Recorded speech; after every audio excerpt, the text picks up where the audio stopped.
언제나 필승! 네, 반갑습니다. 필승입니다. 반갑습니다. 자, 최근에 P2E, 그리고 메타버스 관련 기업들의 주가가 상당히 뜨겁습니다. 사실 이를 두고, 버블이다, 혹은 버블이 아니다, 이러한 논란이 상당히 강해지는 것을 볼 수가 있는데요. 일단 제 의견을 좀 말씀드리면, 저는 버블인 것도 있고, 네, 버블이 아닌 것도 있다고 보고 있습니다.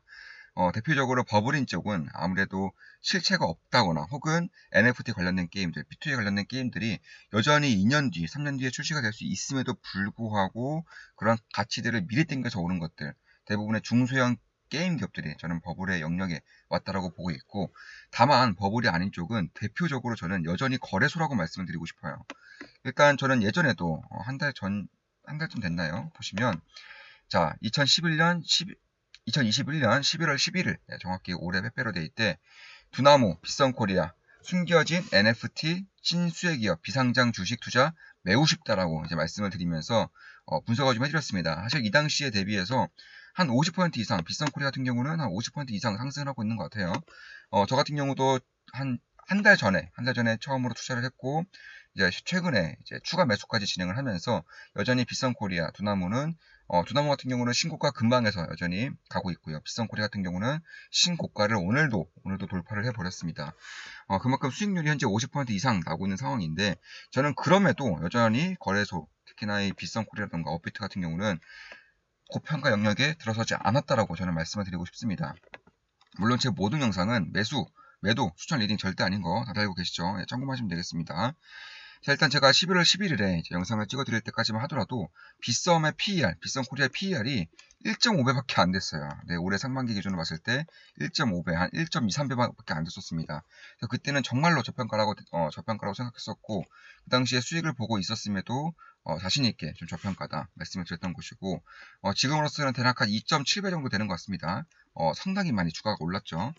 여전히 그런데 저는 PER이 2.7배 정도라는 거 봤을 때에는 딱히 고평가라고는 보지 않아요. 특히 지금까지는 암호화폐, 가상화폐 정도만 이제 취급을 했었던 거래소들이 이제는 NFT 시장에 본격적으로 진출을 하고 있어요. 사실 이 NFT 같은 경우에도 말이 굉장히 많죠. 뭐 고평가다, 저평가다, 버블이다, 버블이 아니다 이런 식의 논란이 상당히 많은데 저는 버블이라고 보고 있어요. 저는 지금의 NFT는 버블이라고 보고 있습니다. 다만 이 NFT 산업 자체를 봤을 때에는 과연 성장성이 없느냐, 버블이 꼈기 때문에 투자해서는 안 되느냐 본다면 저는 그런 것도 아니라고 보고 있습니다. 대부분의 NFT에 직접 투자하는 것은 버블이라고 보고 있지만 NFT를 다루는 산업이라던가 NFT를 다루는 핵심 기업들 같은 경우에는 성장성이 무궁무진하다고 저는 보고 있습니다. 실제로 축구 선수라던가 아니면 연예인, 미술 작품은 물론이고요. 아니면 캐릭터, 드라마까지 이제 투자할 수 있는 것들이 무궁무진하게 확대되는 섹터가 바로 NFT이기 때문에 저는 남녀노소 투자 세계에 이제 진입하고 있다고 보고 있어요. 자신이 좋아하는 것들에 투자하면서 예를 들어서 지금까지는 기업 투자 혹은 부동산 투자 이런 것뿐만 아니라 나는 어떠한 애니를 좋아하는 오타쿠다 아니면 나는 어떠한 프라모델을 좋아하는 전문가적인 혹은 굉장히 좀 깊이 빠져있는 그런 쪽이다 하면 아니면 나는 BTS를 혹은 BTS의 누군가를 좋아하는 팬이다 이렇게 왔을 때에는 그런 대상 하나하나에 투자할 수 있는 시대가 NFT를 통해서 열리고 있다는 거예요. 이런 것들을 이제 대한민국에서는 대표적으로 업비트와 그리고 빗썸 코리아가 전 여전히 할 가능성이 높다고 보고 있었고 사실 제가 11월 11일에 영상을 찍어드릴 때에도 두나무와 빗썸 코리아가 NFT 시장에 진출하지 않을 이유는 없다라고 말씀드렸고 지금 그대로 나타나고 있죠. 이미 두나무는 시행을 하고 있고요. 빗썸 코리아도 조만간 NFT 마켓을 낼 것이라고 발표를 했습니다. 사실 그런 것을 봤을 때에도 저는 여전히 좀 매력이 있지 않을까? 개인적으로는 그렇게 보고 있는 것이고 실제로 저는 텔레그램방에도 굉장히 많이 강조를 드렸어요. 특히 거래소 같은 경우는 예전부터 강조를 드렸고 최근 글만 좀 보겠습니다. 이번 달 글만 보면 자, 규제당국도 NFT 시장에 힘을 실어주고 있습니다. 독과점 구조가 분명한 가상화폐 거래소 산업인 만큼 적잖은 수혜가 갈 수 있습니다. 두나무가 NFT 시장에 뛰어들었으니 빗썸도 머지않아 발표할 가능성이 높습니다. 이 와중에 올해 기준 PR은 3이 안 되는군요. 굉장히 보수를 잡은 것이고 사실은 지금도 3이 안 되는 건 맞습니다. 두나무, 빗썸코리아, 비상장거래소에 투자 중입니다. 이렇게 말씀을 드렸고 11월 6일에 최근에 써드린 글만 보여드리는 겁니다. 자, 11월 10일 글입니다. 두나무가 하면 빗썸도 합니다. 암호화폐에 이어 NFT까지 확장하게 될 경우 기존 거래소들의 폭발적인 성장은 불 보듯 뻔한 듯 합니다. 여기에 디파이, P2E까지 가져갈 경우 테슬라를 뛰어넘는 초고속 성장 기업이 탄생할 수 있습니다. 거래소들의 성장을 막을 요소는 정부 규제 말고는 없어 보일 정도입니다. 가만두면 어디까지 성장할지 상상조차 안 될 정도입니다. 가상자산 거래소 투자는 산업 확대 및 기업의 펀더멘털보다 오히려 정부의 규제에 초점을 맞출 필요가 있어 보입니다. 비썸코리아 두나무 투자 중입니다. 11일 글이죠. 암호화폐들의 움직임이 크지 않음에도 업비트 거래 대금이 코스피를 뛰어넘었다는 것은 의미가 있습니다. 여기에 NFT 거래까지 정착될 경우 코스피와의 격차는 더 벌어질 것으로 보고 있습니다. 올해 기준 PER 5 이하입니다. 여전히 두나무의 PER은 올해 기준으로 6도 안 됩니다. 6이 안 돼요. 여전히. 비썸코리아는 1.5 이하입니다. 현재는 3 이하입니다. 성장은 알아서 해나갈 것으로 보고 있습니다. 규제에 주목하면서 투자해야 하는 기업들입니다. 두나무, 비썸코리아 투자 중입니다. 사실 뭐 바이낸스 같은 경우, FTX, 뭐 후오비 이런 글로벌 거래소들은 이제 상장 혹은 증권시장의 문을 두드리기보다는 자체 코인을 발행함으로써 가치평가를 받고 있죠. 사실 이런 업비트, 특히 두나무 같은 경우에는 글로벌 거래소들과 영업이익을 비교했을 때도 얼마 차이가 나지 않아요. 그럼에도 이들은 시가총액 현재 50조 원 이상, 뭐 100조 원 이상, 200조 원 이 정도를 바라보고 있음에도 불구하고 여전히 두나무의 시가총액은 30조 원이 안 돼요. 20조 원도 안 됩니다. 그런 것을 봤을 때에도 저는 여전히 거래소뿐만 아니라 그러니까 암호화폐 시장의 거래소 시장의 그런 산업뿐만 아니라 이런 다른 거래소들과 비교했을 때에도 고평가 경영력은 아니다라고 보고 있습니다. 물론 제 모든 영상은 매도, 추천 리딩 절대 아닌 거 다들 알고 계시죠? 자, 이 와중에 빗썸은 폭발적인 성장을 보이고 있습니다. 올해 기준 11월 15일 글입니다. 단기순이익 1조 원을 가볍게 돌파할 것으로 봅니다. 실제로 올해 3분기까지 누적 단기순이익이 약간 7,600억 정도 됩니다. 7,600억 정도 돼요.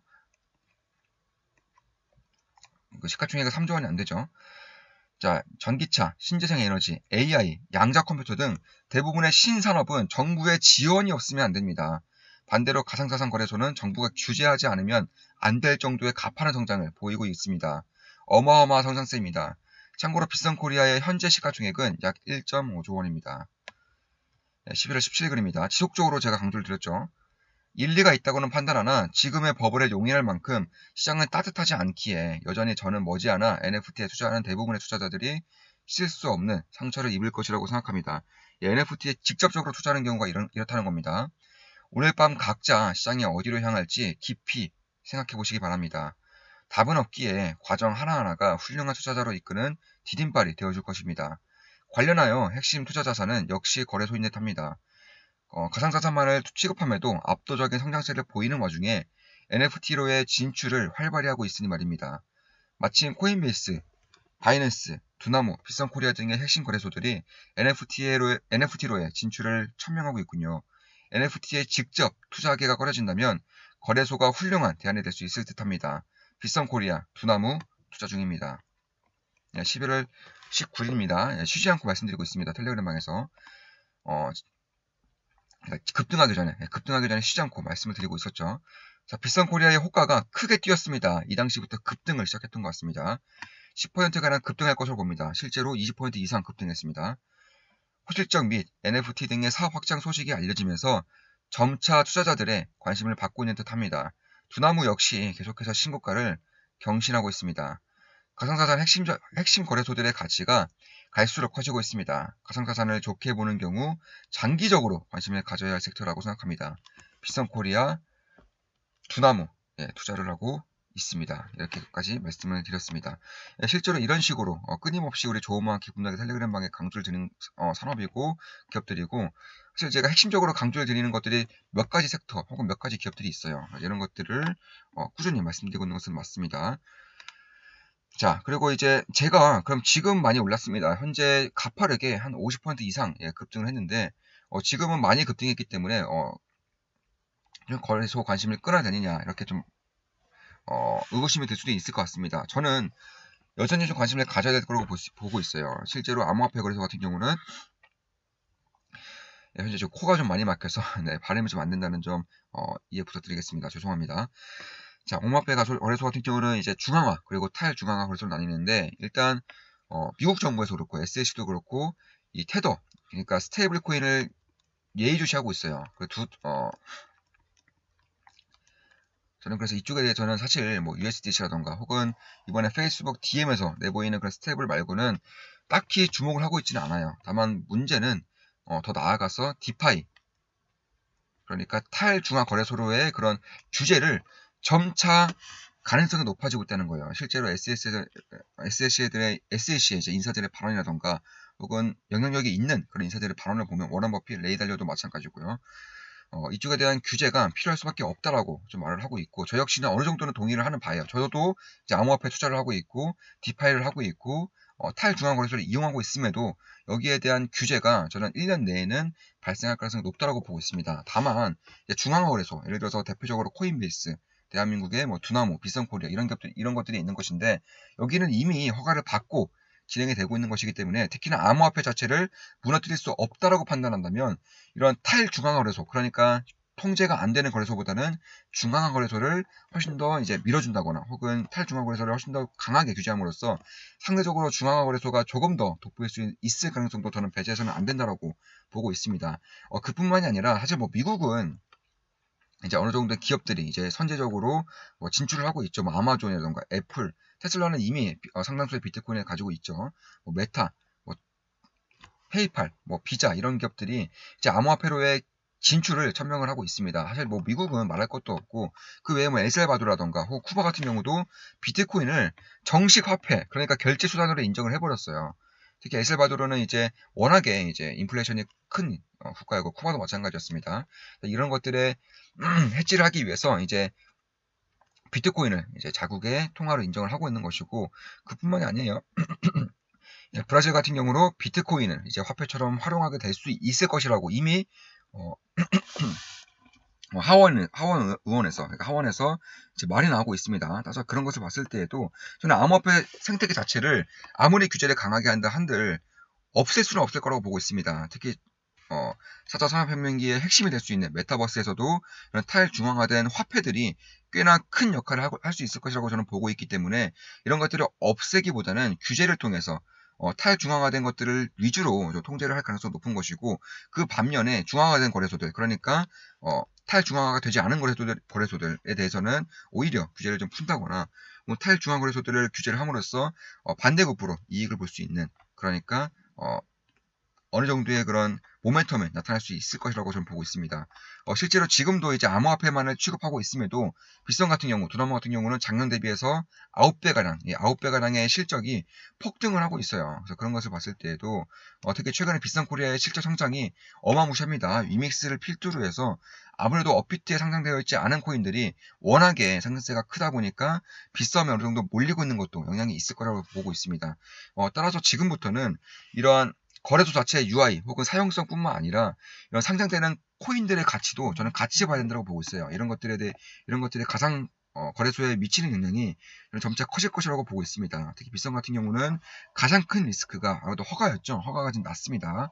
두 번째 리스크가 이제 경영권 안정인데, 이제 가면 갈수록 뭐 위메이드도 마찬가지고 비덴트도 마찬가지고 빗썸 코리아에 대한 지분을 늘리기 위한 모습을 보이고 있기 때문에 이런 경영권이 이제 왔다 갔다 했던 것이 이제 정착되고 있는 환경이 마련되고 있다. 따라서 압도적으로 디스카운트 된 것들이 이제는 어느 정도 해소가 될 국면에 왔다고 저는 보고 있습니다.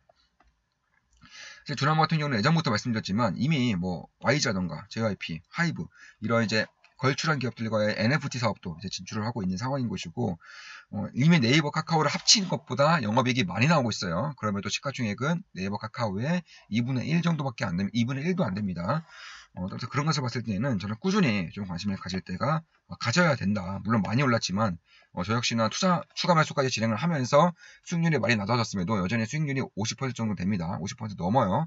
그런 것을 봤을 때에는 리스크가 있다고 판단할 수는 있겠으나 사람의 성장성이라던가 탈중앙거래소 대비 중앙거래소가 가질 수 있는 그런 이점을 봤을 때에는 저는 꾸준히 좀 관심을 가져볼 필요가 있다. 특히 이제 해외 글로벌 거래소와 비교했을 때에도 확연한 저평가가 보이고 있기 때문에 이제 이렇게 말씀을 드릴 수가 있을 것 같습니다. 물론 제 모든 영상은 매도 추천 리딩 절대 아닙니다. 참고하시면 되겠습니다. 자, 이것으로 방송 마치겠습니다. 지금까지 빗썸 코리아 그리고 두나무에 대한 분석을 해드렸고, 이런 메타버스, 가상자산 거래소, 탈중앙 거래소, 디파이까지, 스테이블 코인까지 같이 분석을 좀 해드렸습니다. 앞으로도 좋은 분석, 좋은 기 분석으로 찾아뵙겠습니다. 크리스틴이었습니다. 필승!